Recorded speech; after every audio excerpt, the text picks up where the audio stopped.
Was there an Adam? Was there an Eve? Or did we evolve from what we conceived? Either way, we got what we needed when the sun shone down on the Garden of Eden. Don't you know we're gonna have a Solartopia, Solartopia, Solartopia. Hey, everybody, that was Dara Williams singing with Pete Seeger and David Burns, the Solartopia song. This is Harvey Sluggo Wasserman talking to you at the fantastic Solartopia Green Power and Wellness Show here on PRN. Once again today, we're going to be with our amazing Zoom call on election protection every Monday night at 5 p.m. Eastern Time. We gather 50, 60, 70 people to talk about the details of the upcoming election and how to prevent it from being stolen. This is our 17th Zoom call that's coming at you. And we today deal with the realities of what's happening in the key swing states of North Carolina, Pennsylvania, Ohio, and Wisconsin, and Michigan. So listen in. There is a tremendous amount of detail here on this call, and you won't hear it anywhere else. This is where we figure out exactly how to protect this election. Thank you so much for joining. If you want to get in touch with me and get on these calls, it's Harvey Sluggo Wasserman at Solartopia, SOLARTOPIA @gmail.com, and take a listen. You're going to hear stuff you're not going to hear anywhere else, and we do need to take action. Be a poll worker, be a poll monitor, make sure you're registered, make sure everybody you know is registered to vote. Go in, most importantly, and vote early. That's what we need done here to preserve this election and to stop the dictatorship from taking over our country and destroying our earth. Take it away, please, and we'll see you next week at the Green Power and Wellness Show here on PRN. Thank you, Jesse, and the crew in New York.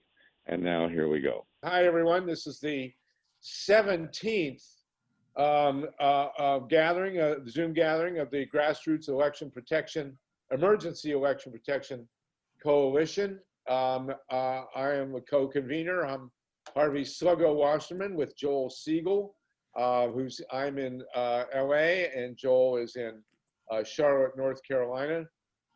We are engineered by Mike Hirsch and co-hosted by Stephen Caruso as well. Mike is in DC, and Stephen, you're in Central Ohio. So we are glad to have everybody with us. And Mike has posted at the chat an article that I've got up right now at Reader Supported News, basically stating that the election has begun. We are 7 weeks from November 3rd, but we are now officially in the election season, which is about 50 days. And we are looking at early voting, and also ballots have gone out in the mail.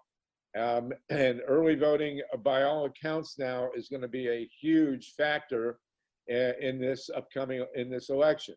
The polls showed that as many as half the people who had originally said that they were going to be voting by mail may now actually early vote, which as far as in terms of election protection is a very good thing. That means people are going in and voting. Hopefully they're getting paper ballots. That's a major issue. When you early vote, what do they give you? Do they give you a touch screen, which we know, and my co-writer Bob FITRAKIS is on, and we have done quite a bit. We've had quite a bit of experience with touchscreen machines, which we refer to as push and pray. You really don't know what the outcome is going to be when you push it on a touchscreen machine. You don't know where your vote goes. You don't know who counts it. You don't know if they fractionalize it, what they do with it. We are major in terms of election protection. In our site, the Grassroots Emergency Election Protection Coalition, or grassrootsep.org, we very strongly advocate for paper ballots everywhere, And we hope that the people going into early vote are getting paper ballots. That's something we need to advocate for. It looks like the Republicans are already talking about major fraud especially in Nevada, where everyone will be mailed a vote, and in Florida, which is really up in the air. And we have Susan Pinchon, who's going to talk to us about Florida later on. So the bottom, we're going to also talk about poll workers. We're going to talk about the youth vote. Bernie Sanders has raised an issue. We're going to talk about mailings from this group NVI, which nobody can figure out. There's a group I wanted to discuss called the Democratic Associations of Secretaries of State, which is being pushed by Eric Holder and Barack Obama. I watched an hour of a presentation from Alicia Keys last night. We want to talk about Michael Moore, voting in the arenas, yard signs, and then we'll have state reports from the key states, North Carolina, Ohio, Florida, Pennsylvania, Arizona, Wisconsin's big uproar in Wisconsin, and also Leo, since the great Reverend Leo Woodbury's on the call, we'll talk about South Carolina as well. And then finally, we will have a forum, and Bob FITRAKIS is also going to talk to us. There's been repeated questions about what happens if Trump refuses to leave the White House, what nonviolent tactics could be used. And Bob is going to talk to us about the general strike, which has happened in American history, certainly a very powerful reality in European history, and something that we need to talk about. I just got an email window in my upper right-hand corner, the title of which is "Trump Rebukes California Leaders on Wildfires." I guess those of us in California did not rake up enough leaves to prevent this Holocaust in the forests, but I have no interest in discussing that on this call. So as I say, we're now 7 weeks out, 50 days, and the election has begun. Does anyone want to make any kind of comment or report on early voting? Has anybody early voted yet? And do we know if people going into the polls are getting paper ballots, or are they getting machines? Or are they being forced to vote on machines? Has anybody specifically seen anything about the realities of early voting? Harvey, I can jump in from the state of North Carolina. Good afternoon, everyone. We don't begin early voting until October 15th, and no, we will not have paper ballots. It will be the machine. The only time paper will be used is for provisional ballots or the absentee. And while we are encouraging absentee voting, we are experiencing delays with the post office, which I think, we're not the only ones experiencing that. And of course, 45 came to Wilmington, North Carolina, and encouraged our voters to vote twice. So our state is already set up to have fraud as its culprit because of his statement. So October 15th, we will have in Mecklenburg County 33 polling places open and available for persons to come to. Our sports personnel, the Panthers and the Hornets, have also provided their stadiums. So we will have the stadiums as well. That's the report. Okay, so have people been receiving paper ballots yet in the mail? We have been receiving. As a matter of fact, I think I get a application every other week. So I think I'm collecting them now. I'm getting Yes. Yeah. We wanted to discuss that, but first of all, are people able legally to take your paper ballot and walk it in?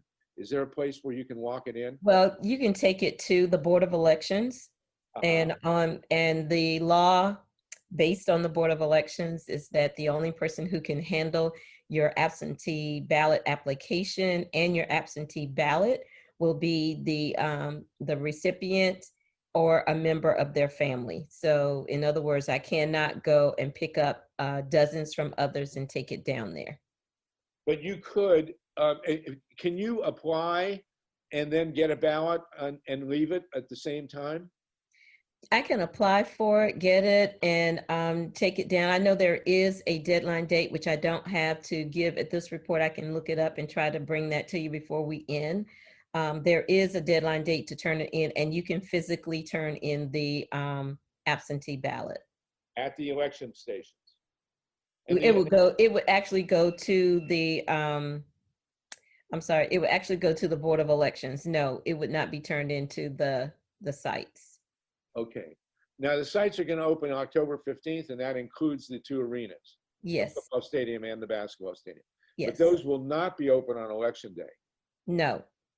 Only your precincts will be open on election day. Okay, but we are urging people to vote before election day. We are, especially in North Carolina, because you have the opportunity to register and vote during early voting. So if you miss that window to register to vote, you have that opportunity. And so we are strongly encouraging our community to early vote.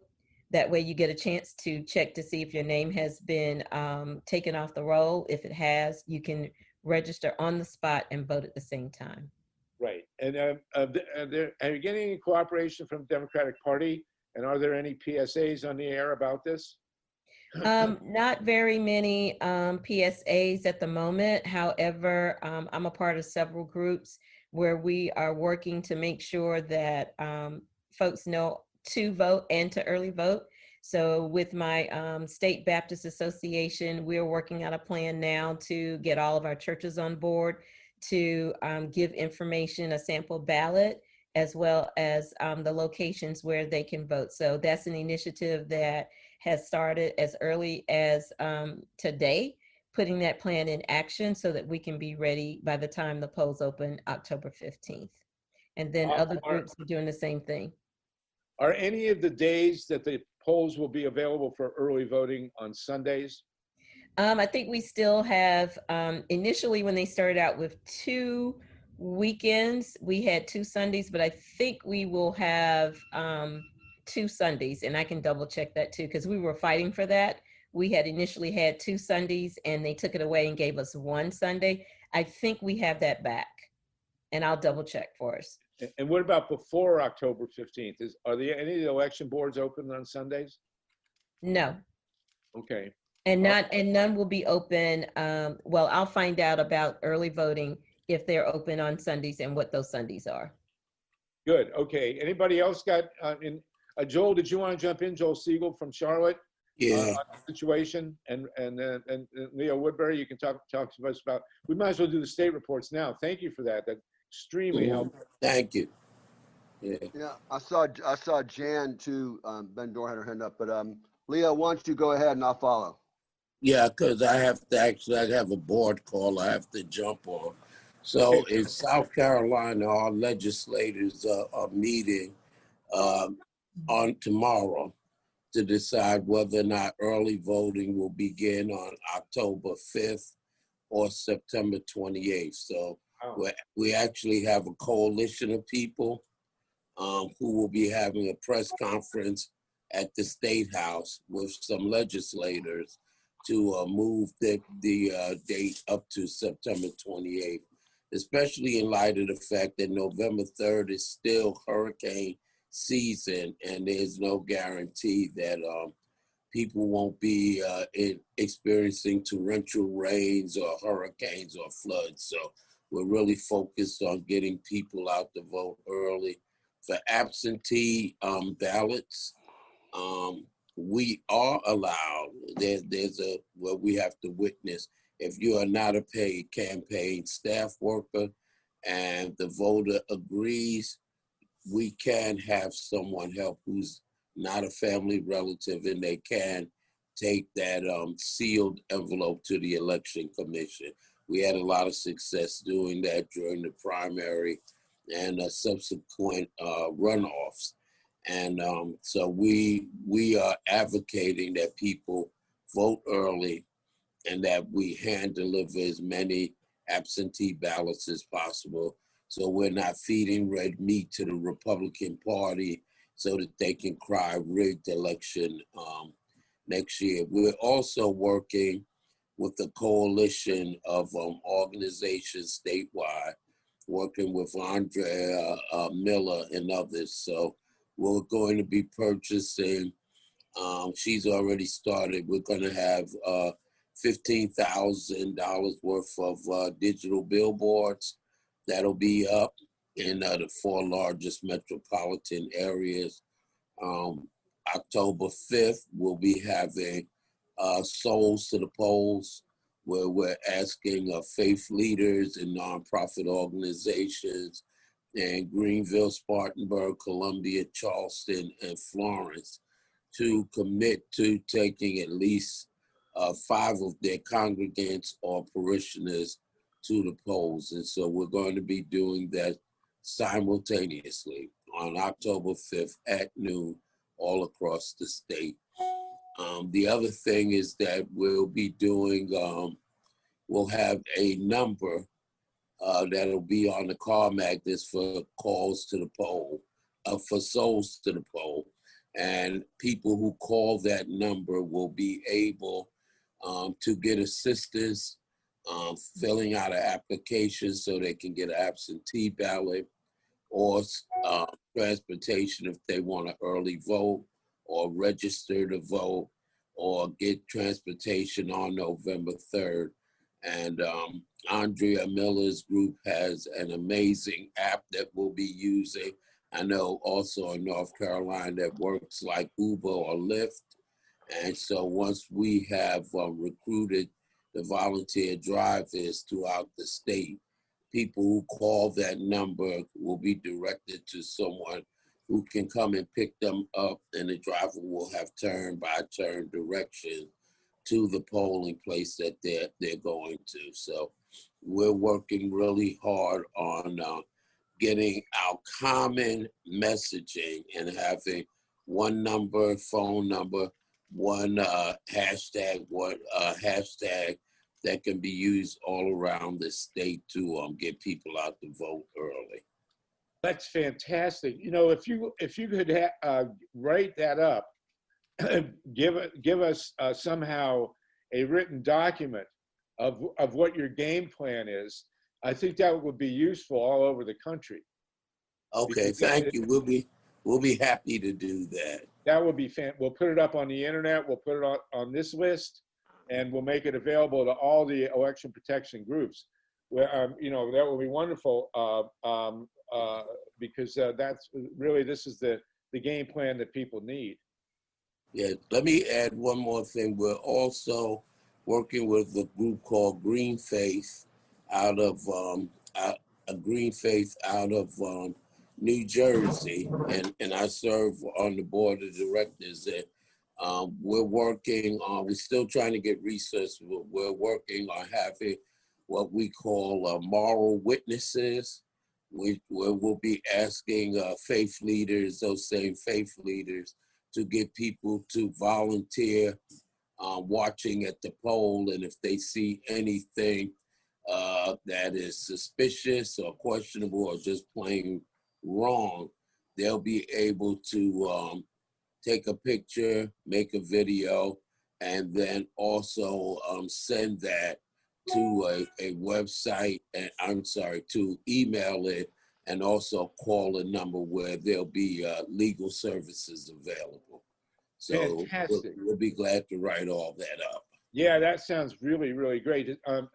Very, very important. And you know, South Carolina, if you flip South Carolina, there'll be a lot of nervous breakdowns in many Republican headquarters.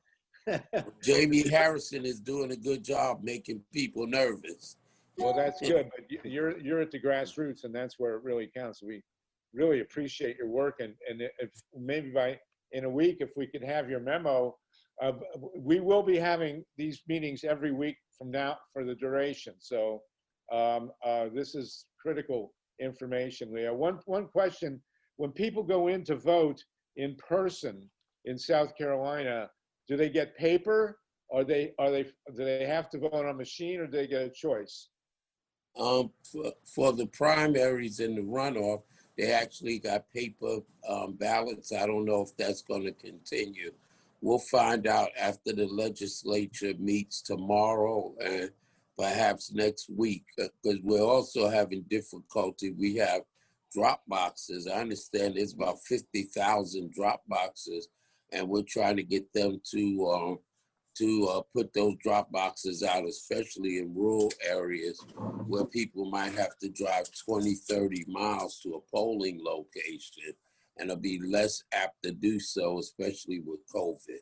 So I can write up what we have, but we'll have additional information after the legislature meets tomorrow. And hopefully they'll settle everything tomorrow and won't push it into next week as well. Well, as we've mentioned, you know, if you can get them to give you paper ballots, there's a big argument, a health argument against the touchscreens also, which is if you have people successively touching the screen, you could transmit the COVID. So, you know, wherever you can get paper ballots and digital scanning machines, that's what we're hoping for. Absolutely. That way we know the machines haven't been rigged, and the Russians can't tamper. So yes. Okay. Anybody want to ask Leo anything about South Carolina? I do. Their plan there, Joel. Hey, Leo, thank you for coming on the call.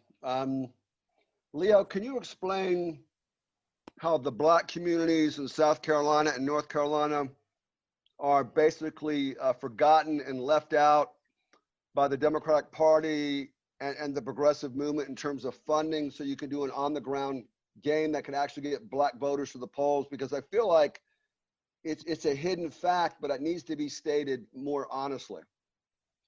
Yeah, well, you know, particularly when you look at a state like South Carolina that isn't a swing state, and that a lot of people just look at and say it's ruby red, and outside of the presidential primary, people don't expect much, and where they don't expect much, they don't invest their finances. But, you know, as I said earlier, we have 250,000 people who are unregistered voters who we can swing this state with. You know, I'm sad to say that all of the monies that we've been able to acquire for our Get Out the Vote effort across the state, none of it has come from the Democratic Party. And so, you know, it's really hard to organize, mobilize, and move communities together to make change when those communities are already under-resourced, greatly under-resourced. And so I'm just hoping that Jamie Harris's success over Lindsey Graham, how we swung Joe Cunningham's district down in the Charleston area, we're just hoping that as we make progress and we make change, that the Democratic Party will take a different view. And in a lot of cases, like the region where we live, the PD region, which is overwhelmingly Democratic, people just generally just take the votes of people of color for granted with the Democratic Party. And I know that you guys know that part of the Republican strategy now is to talk to those disenchanted people of color, particularly African-American males, who may have seen something on the news where the Republican Party nationally are saying that if they can swing 5% of disgruntled African-American males into their camp, that will greatly increase Trump's chances of winning. So if we don't, if the Democratic Party doesn't become more and more engaged, we're going to lose. We're going to start to lose African American and people of color voters. Okay. Yeah. I have a question. Please. Reverend, I love the name Moral Witness for your polling people. I think that's excellent. Are you having planned training for them of what exactly they're going to be doing when they catch problems that they're going to report? Do you have a training in mind? Yes, Green Faith is going to do some training, and we have parts of the state like where we live and operate in Florence County. They're throwing, they're blowing dog whistles. They're using bullhorns. Literally, all of the Democratic candidates the new ones running for state house are women and African Americans. The entire slate of Democratic candidates in Florence County, which is the fourth largest metropolitan area in the state, all of the candidates are African American with the exception of one. And on the Republican side, Loretta's showing the list, on the Republican side, every Republican candidate is a white male with the exception of one. And so we're really in a battle in terms of diversity and those sorts of things. They're pouring a lot of money into key parts of the state.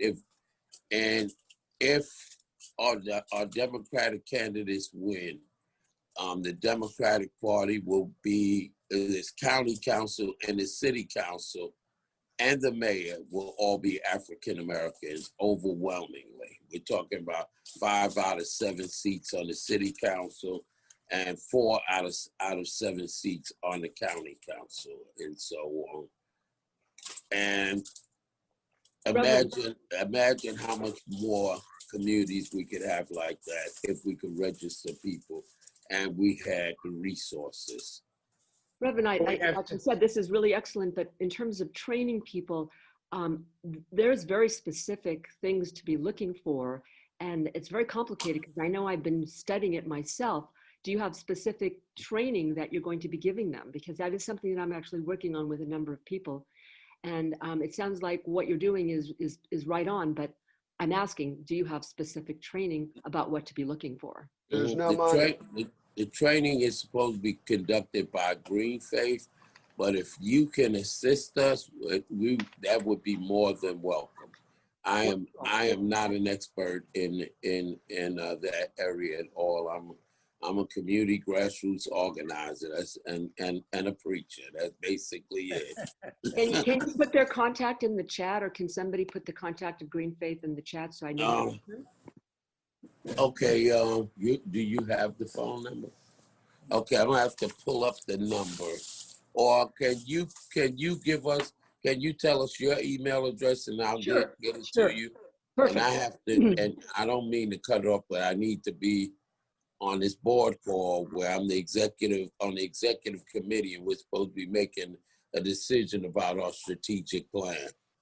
Perfect. So my name is Jennifer Tanner, and my email is jjtanner with a T, 18, the number 18 at gmail.com. Okay, jjtanner 18 at gmail.com. Thank you. Okay, thank you. Guys, I hate to run, but it's... You've been spectacular. Join us again next week, please. Give us the updates. We have, it looks hard, but we have 7 weeks. 7 weeks is a lifetime in politics, as they say. Okay, thank you so much, Reverend. Since we started thank you. Keep up your great work. Since we started in, let's do the state-by-state reports, and then we'll go to the other stuff. Joel, do you want to continue with North Carolina and tell us what's going on there? And then we'll go to Ohio, Florida, Pennsylvania, Arizona, and really Wisconsin. There's a big news in Wisconsin. Go ahead, Joel. Yeah, thanks for keeping us all together, Harvey. And there's a lot of work. First of all, Glency Rhetoric is, in terms of her work with the Center for Common Ground, they really are doing phenomenal work in terms of trying to get the purge list, which is just taken forever.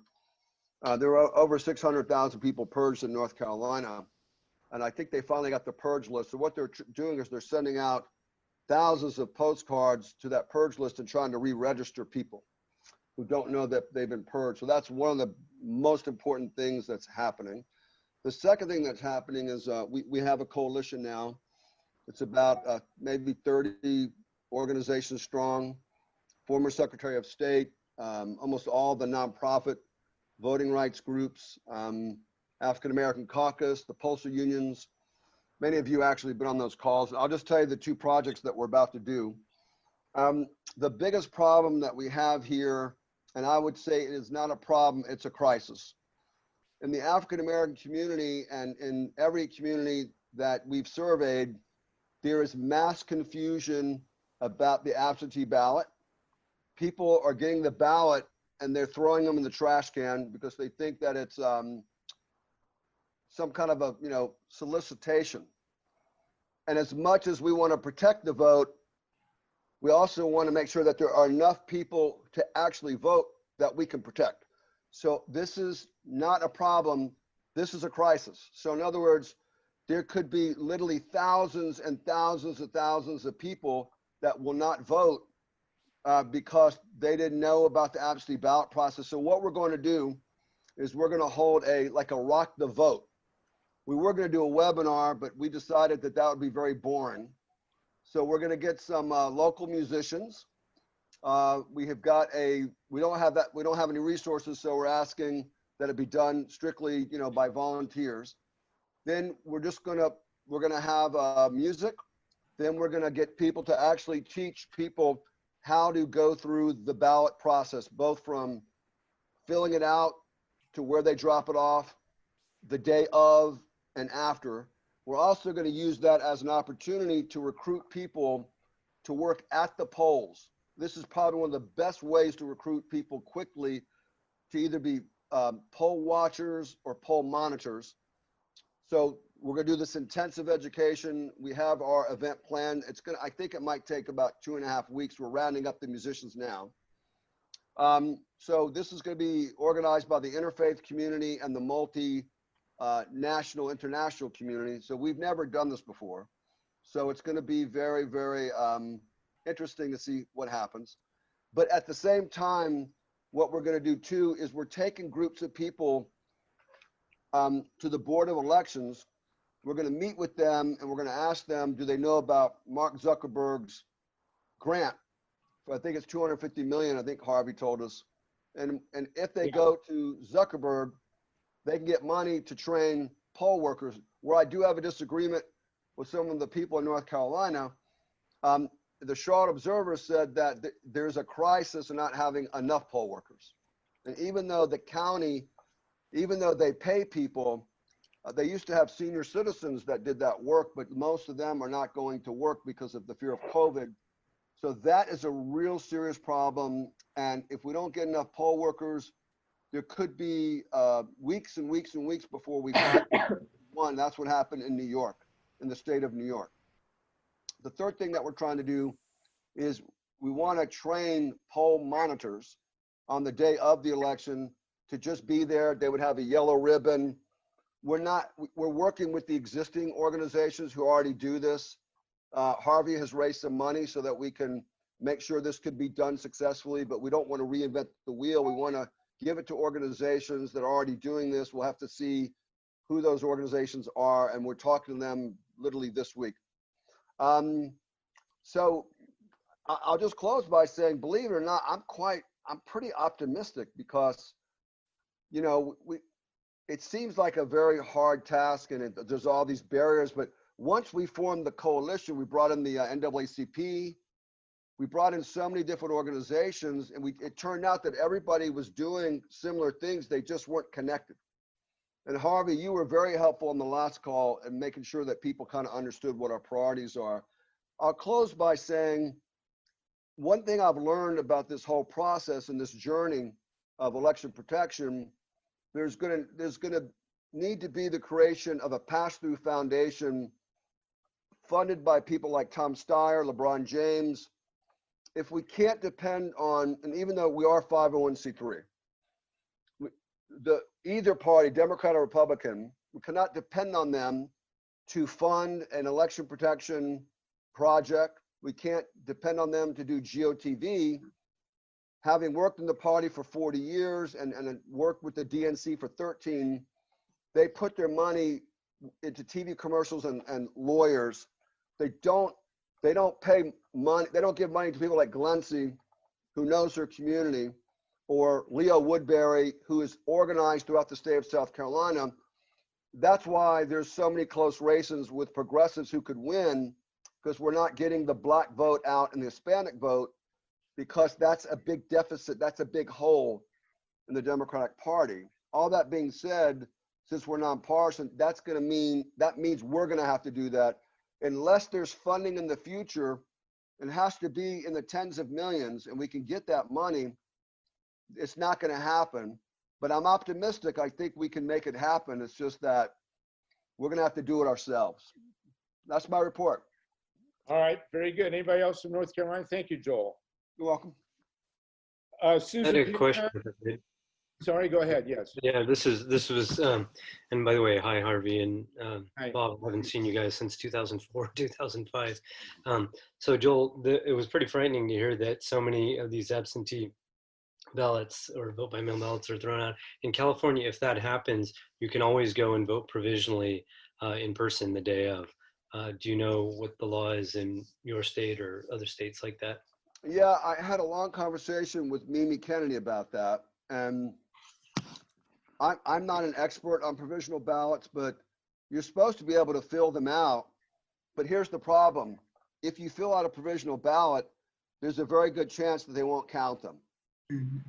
We get them counted here in California. They even post on the SOS website that it's been counted, but I know we're a little bit better than other states. So Yeah, I'll give you an example. Let's say you applied for an absentee ballot, but you didn't get it. If you go to vote, and the person says, I'm sorry, but you can't vote twice because you applied for an absentee ballot, and the person says, well, I didn't get it. That's gonna be part of our training, is we gotta train people what happens when they actually go to the polls. They have to say, please, we need a provisional ballot. Our job as election protection activists is to make sure that the provisional ballots are not thrown out, but they're actually counted. It is a, Harvey, you probably, and Bob, you guys know more about the provisional ballots, but Mandeep, thank you for that question. thank you, Joel. Thanks for all your Bob work. FITRAKIS, you want to talk about provisional ballots? It's a national problem. Well, can I say something about North Carolina before we hear it Yes, from a please. national perspective? Go ahead. So the problem with provisional, no one really trusts that their votes will be counted. But when an absentee ballot is requested, the individual still has the choice rather to mail the absentee ballot in or to go into to vote early. However, in looking at our information, the last day for an absentee ballot to be turned in is October 31st. So they would not be able to take the ballot in at that time. They would have to physically go in and vote. So even if they request the ballot, get the ballot, they still have an opportunity to either use the ballot or go in and vote, but they must do it before the 31st of October. To mail it in, it has to be mailed in by the 27th. And so those are the things that are not clearly explained to the community. Should they decide that they don't want to, or should they decide that they want to use the absentee ballot and not go vote on November the 3rd, their vote won't be counted unless it is mailed by the 27th or hand delivered by the 31st. And the deadline for registering to vote is October the 9th. So our greatest window to do our best job in North Carolina is to use that window of opportunity during early voting, where the participant has the opportunity to either use his absentee ballot or not, or find out if they have been expunged from the roll. They have an opportunity to re-register and vote at the same time. So really for North Carolina, our push really should be focused on early voting. And unfortunately, we don't have the paper ballot. We do have the touch screen. We did get an upgrade system that is probably upgrade for North Carolina and dated for other areas, where we have a blank sheet of paper that we stick into the machine that records what we check on the ballot. So you have an opportunity to look at it. Then it goes in another machine to be counted. However, North Carolina right now has a lawsuit for that company because we still find that it's able to be hacked and votes changed. So we're kind of in a hard rock, between a hard rock and whatever that little cliche is. Yeah. So, and also people should know that if you're going to walk in your paper ballot, you need to bring the envelope as well. Yeah. Otherwise, they're going to give you a provisional. So you need to bring everything and whatever ID that they may ask for. Jan Bendor has put a long thing in the chat here. Jan, can you talk? Thank you very much for that. Jan Bendor, do you want to jump in here from Michigan? And then you can also tell us what's going on in Michigan. Well, thank you, Harvey. There's a lot of confusion about provisional ballots, and I think it will help if you read the Help America Vote Act. A provisional ballot should never be used for a person whose registration is already established in that jurisdiction. That is a no-no, but the provisional ballot has been abused all over the country for the wrong reasons.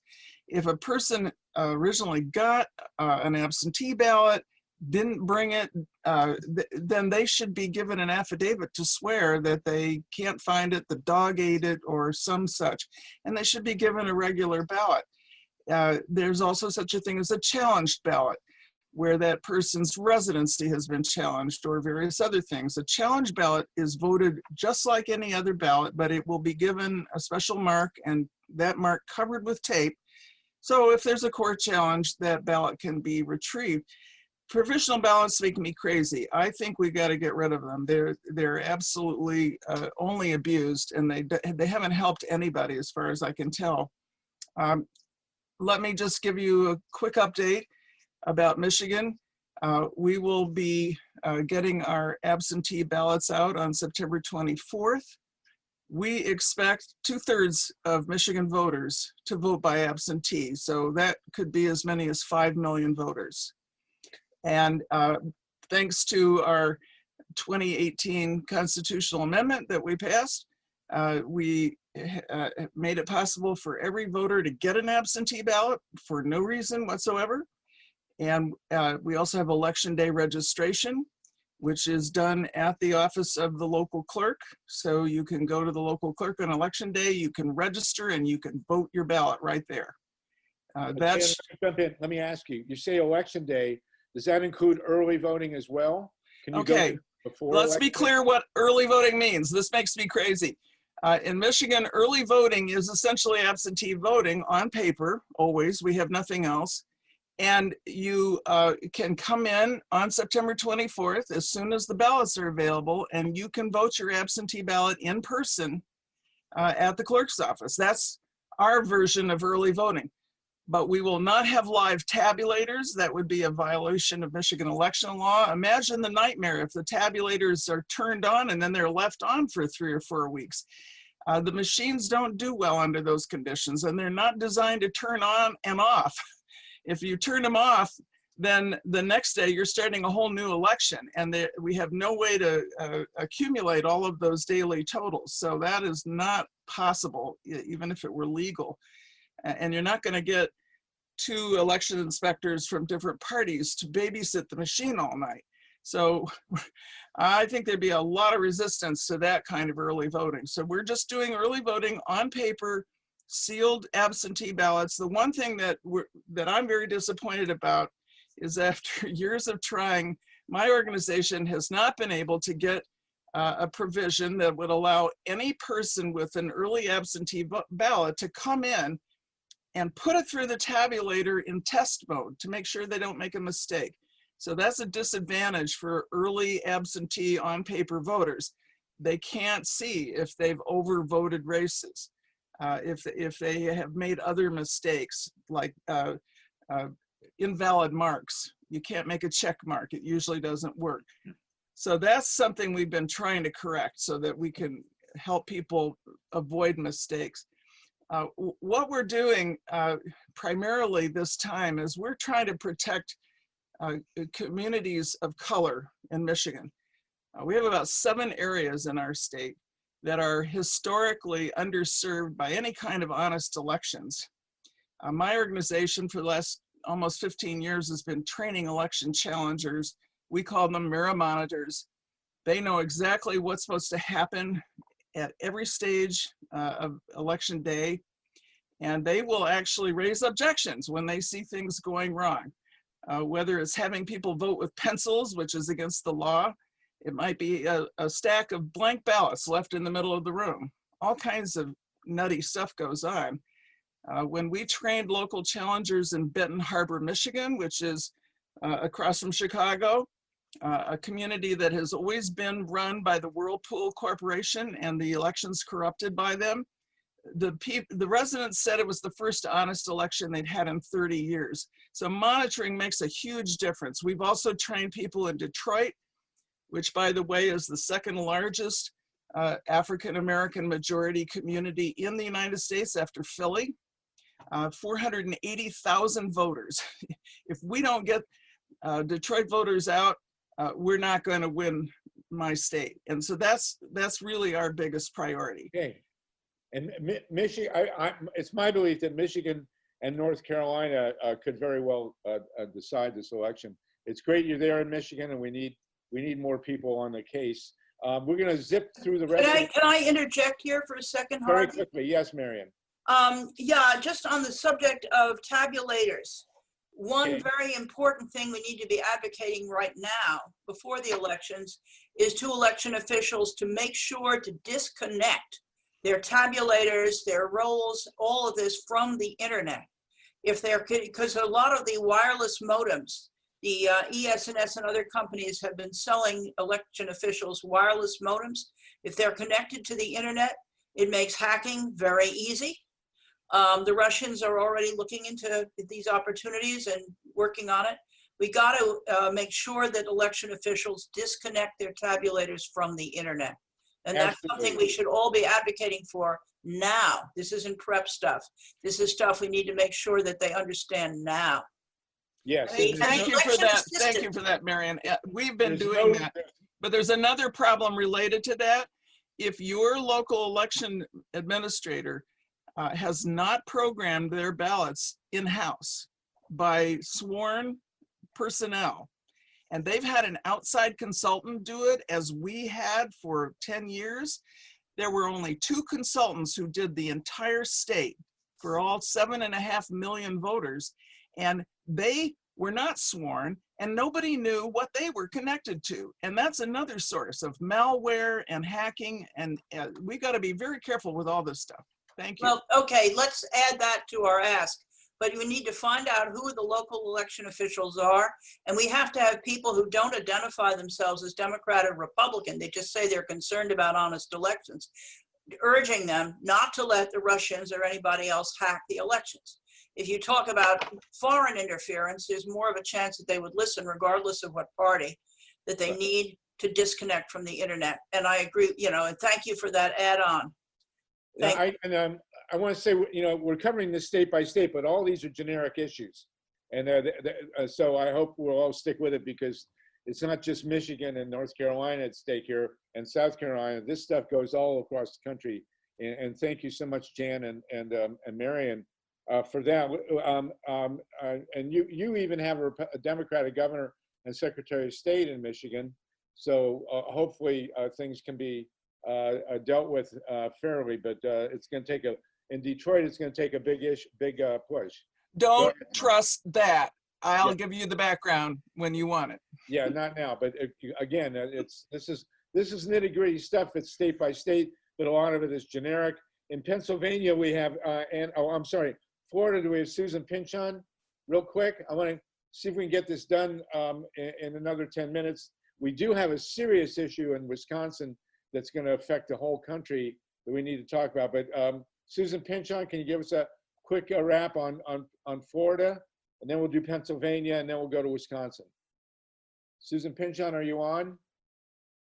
Okay, let's go to Pennsylvania. Annabelle and Muriel. Annabelle Park and Muriel.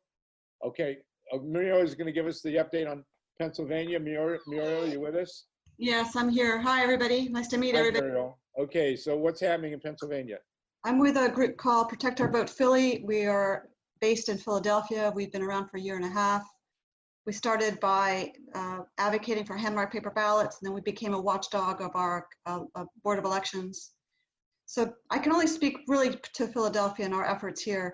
Basically, our board doesn't follow the election code and doesn't follow the Sunshine Act, and we're trying to get politicians to care about it, and we're shut out by the media. But what we're concerned about is if they handle the November election like they handled the June canvass, we're going to be in a load of trouble. We think that that's going to open us up to legal challenges. So we're just doing our best to make the elected officials aware. So we do have a Democratic governor, Democratic Secretary of State, but that doesn't seem to matter. No, it didn't in 2016. And recently we just launched a project to save digital ballot images. So we wrote to the Department of State, we wrote to all the counties, letting them know the law, federal and state law, so that we are hoping to educate them and to encourage them to save ballot images as vital election records. And that's thanks to John Brakey and Susan Pynchon at and Audit Elections USA. So hopefully that's going to be a good development. We did hear back from Philadelphia that they saved their ballot images. We just need to confirm if they're talking about all the ballot images. So that's a little nuance there that they might have some wiggle room on, and we want to pin them down. Do you have a coalition in Pennsylvania that's working on election protection? Are there other groups? Because what we could do, Steve Caruso's on the line, we can set up a Zoom call for you if you can get all the groups in the state working on election protection so we can network. That would be great. All right, so if you'll get to us and email me and Steve, and we'll set up with you a Zoom call for everybody in Pennsylvania. And certainly Annabelle has the skills on social networking. Okay. Excellent. We appreciate that. Thank you so much. We appreciate it. Annabelle, did you want to add anything? Yeah, I wanted to add that we have tools that we developed to help people get out the vote and to go over election rules with people. It's called 100 Voters Project, and I'll put that in the link. And we're also doing social media disinformation training that are free and online. And I would love for everyone to join and see if we can work together to do rapid response on social media to counter disinformation.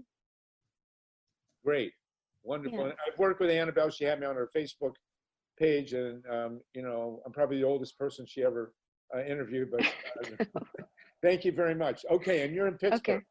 Yes, I'm in Pittsburgh. So let's build a Pennsylvania network. We'll do a Zoom call for you, and we'll really build this up, okay? Okay, awesome. Thank you. Thank you. Lulu Friestad is on. I wanted to introduce Lulu if you're real quick. Lulu does great work. She has her own Zoom calls. Lulu, are you with us? Do you need to be unmuted?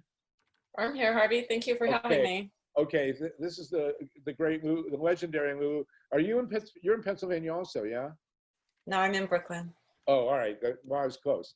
Anyway, so Lulu, when do you do your Zoom calls? They're on YouTube and on Facebook simultaneously, and they're every other Tuesday night. So the next one is going to be September 22nd at 7 p.m. This one is going to go over audits. This is called our Election Protection Series, and you can watch all of them on our YouTube channel. If you just go to YouTube and look for Smart Elections, there's a playlist there. So we're up to, I think, episode 7 now, and I'm really excited about who's going to be on the call. We're going to have Virginia Martin talking about full hand count audits. We're going to have Stephanie Singer from Verified Voting talking about risk limiting audits. Stephanie's my favorite person to talk about risk limiting audits because she actually makes them comprehensible. And she also was an election official in Philly for years, and so she knows about all of the dirty dealings that go on. So well, she'll talk about that sometimes. Okay, Lulu, you put your YouTube channel on the in the chat. Laura Chamberlain's requesting it, okay? Yeah, can I just put I'll put that in there where you can watch the past episodes, and could I also just put where you register for the YouTube calls? Yes. It's great if you register ahead of time. Put your own contacts because you're a great resource, okay? Thanks so much, Harvey. Thank you. Okay, let's go. We're really going to race here. Is anybody here in Wisconsin? What has happened in Wisconsin, I'm sure many of you have seen it, but it just broke today, is the Wisconsin Supreme Court has issued a horrendous decision 4-3, of course, that is thrown the whole Wisconsin election into chaos.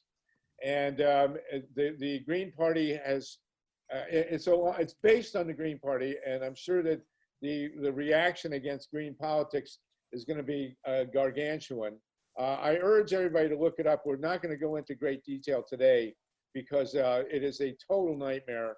But we will, at some point, we'll post at Grassroots EP all the articles that have to do with it.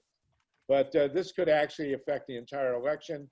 If anybody knows anybody in the Green Party, please contact me, and we'll have to figure out what we're going to ask them to do. And maybe we will. I'm sure they're already being asked to withdraw and to allow this chaos in Wisconsin to clear up. But if anybody knows anything about it, wants to chime in right now, this is a nightmare. So I urge everybody to take a look. We'll discuss it next week, and whatever you can contribute in terms of contacts or ideas, please contact me. Okay, but we'll get a I mean, it's hair pulling. It's, believe me, it couldn't be worse. Susan Pinchon, have you joined us from Florida? If not, it's okay. We're going to move on. Sorry, I had a whole list of things to cover. We have just 35 minutes left. This national shortage of poll workers is serious. Again, we want to our next phase will hopefully be to produce some PSAs that can go generic, go around the country. This is a generational shift, as we've mentioned. You know, polls have been worked by older people like me in their 70s, and that's not going to happen this year. And the young people are not coming forward. And we need to exert great pressure and urging to all young people who marched for George Floyd, and there were millions of people in the streets. Everybody needs to come into the polls and be poll workers. And the pay is actually pretty good. The lowest I've heard is $11 an hour, and it's up to 20 in some cases. And there's no reason why we can't have young people coming out to the polls. It's the most important thing going on right now.